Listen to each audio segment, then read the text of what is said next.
Hello, welcome back to my channel Manava secret room. मैं आज explain कर रही हूँ जिंक चैप्टर 98, जिसकी शुरुआत में हम उन्हीं लूम शार्क वालों और जुमिन का अड्डा देखते हैं, जहां पर वो बहुत सारे उन लोगों की फोटोज रखते हैं जो कि जैक के बहुत ही क्लोज है। स्पेशली मैच के दौरान उनका बहुत ही अच्छा रोल रहता है। तो जोमिन उसे डॉक्टर को सुपारी देता है, एक तरह से कहा जाए तो उसका कर्ज माफ करने के लिए एक शर्त रखता है। वो कहता है कि तुम्हें इन सब में से किसी एक को नुकसान पहुंचाना है, ऐसा कि जैक्यूम घबरा जाए, उसके मैच पे अफेक्ट पड़े ऐसा। ये काम मैं खुद भी कर सकता हूँ, लेकिन अगर मैं ऐसा करता हूँ तो मैच के टाइटल से और उसकी रकम से, जीती हुई रकम से उसे हाथ धोना पड़ेगा। और वो चाहता है कि ये हादसा ऐसा हो जो जैक्यूम को हमेशा याद रहे। डॉक्टर इसका मतलब पूछता है कि मुझे करना क्या होगा? तभी डोन शार्क वाला उसे हिट करते हुए कहता है, करना सिर्फ इतना है बेवकूफ, तुम्हें उसे मैच से बाहर करवाना है। और जूमिन कहता है कि अगर तुम ऐसा करने में सक्सेसफुल रहे तो तुम्हारा कर्ज माफ हो जाएगा, लेकिन अगर तुम फेल हो जाते हो तो फिर मैं तुम्हें जान से मार सकता हूँ, हो सके तुम्हारी हालत कटे हुए मछलियों की तरह कर सकता हूँ। और उसे चूज करने को कहा जाता है कि बताओ तुम इनमें से किसको नुकसान पहुंचाओगे। डॉक्टर सभी फोटोज को चेक करने लगता है और उसे किम डैन की फोटो मिलती है। अब चूंकि किम डैन के साथ उसकी निजी समस्याएं हैं, तो वो उसे ही हार्म करने को राजी हो जाता है। वो उसे ही चूज करता है। उससे पूछा जाता है कि तुम श्योर हो ना, तुम अपनी कर्ज माफी के लिए इसे नुकसान पहुंचाओगे?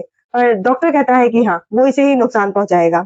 अब सीन आ जाता है लास्ट चैप्टर के आखिरी सीन से, जहाँ जैक्यों के अपार्टमेंट के ठीक सामने वो डॉक्टर किम डैन के सामने आता है। किम डैन समझ नहीं पाता कि आखिर ये यहाँ कैसे आ गया। इससे पहले कि वो कुछ पूछता, वो डॉक्टर एक तेज धार चाकू से उसे स्टैब कर देता है।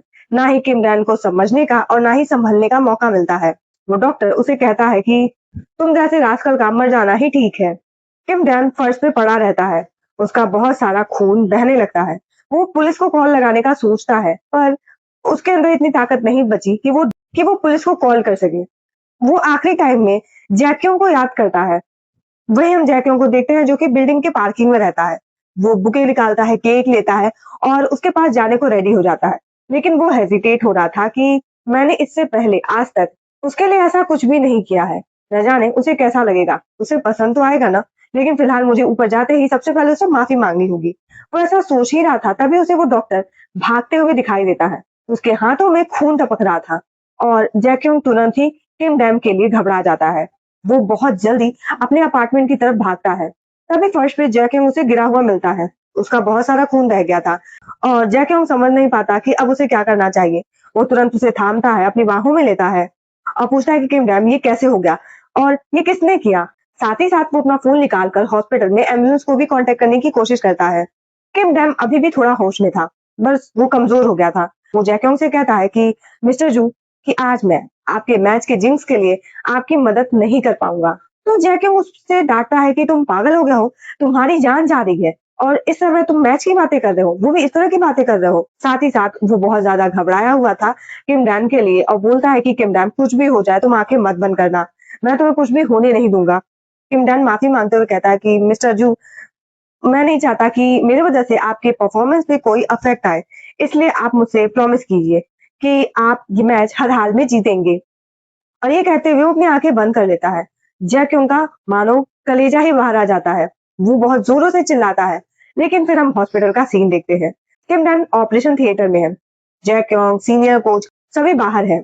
सीनियर कोच जैक योंग को दिलासा देते हैं कि तुम चिंता मत करो, सब ठीक हो जाएगा, हम उसे कुछ नहीं होने देंगे। तभी जूनियर कोच दौड़ते हुए आते हैं और बताते हैं कि जो कल्पित है उसके कार को रिकॉर्ड किया गया है और पुलिस हरकत में है। फिलहाल हमें मालूम है, हमें हिंट है कि ये किसने किया होगा, लेकिन हम इस पे अभी कुछ कर नहीं सकते। सीनियर कोच जैक्यों को कहते हैं कि कल तुम्हारा मैच है, तो अभी तुम्हें घर जाकर रेस्ट करना चाहिए, हम यहीं पे रहेंगे, कुछ भी होता है तो हम तुम्हें कांटेक्ट करेंगे। पर जैक्यों की मेंटल स्टेट अभी ठीक नहीं है, वो बहुत ज्यादा गुस्से में है, स्पेशली किम डैम को जो कुछ भी हुआ है वो उससे बहुत ही ज्यादा ट्रॉमेटाइज है। वो सबसे पहले गुस्सा करता है उस डॉक्टर के ऊपर कि मुझे उसे रेस्टोरेंट में ही मार देना चाहिए था, जिससे आज ये दिन ना देखना पड़ता। और साथ ही साथ वो बहुत ही ज़्यादा टूटा हुआ है और वो ज़ोर से चिल्लाकर कहता है कि आखिर किम डैन के साथ ही ये क्यों हुआ? उसके साथ ऐसा क्यों हुआ? कोच उसे शांत करवाते हैं कि जैक्योंग शांत हो जाओ। रात बीत जाती है, सुबह हो जाती है। जैक्योंग अब भी ऑपरेशन थिएटर के बाहर ही जो का त्यों खड़ा रहता है। सीनियर कोच उसे बताते हैं कि ऑलमोस्ट मैच का टाइम हो चुका है और अभी तुम्हें यहाँ से जाना होगा। हम यहाँ देख लेंगे। और जैक्योंग कहता है कि जब तक किम डैम नहीं जागता, मैं यहाँ से एक सिंगल स्टेप भी नहीं लूंगा। जूनियर कुछ बोलते हैं कि जैक्योंग, मैं प्रॉमिस करता हूँ कि वो ठीक हो जाएगा। आखिर डॉक्टर डैन भी तो नहीं चाहेंगे कि तुम ये मैच हारो। वो भी चाहते थे कि तुम ये मैच खेलो। तो जैक्योंग को भी किम डैम की प्रॉमिस याद आती है कि उसने बोला था कि मुझसे प्रॉमिस करो आप ये मैच जीतेंगे। तो फाइनली जैक्योंग फिर से खड़ा होता है और मैच खेलने के लिए तैयार हो जाता है। वो काफी ज्यादा गुस्से में था। फिलहाल ये मैच वो किम डैन के लिए खेलने वाला था। तो चैप्टर एंड हो जाता है और अब मिलते हैं नेक्स्ट चैप्टर में। Thank you for watching.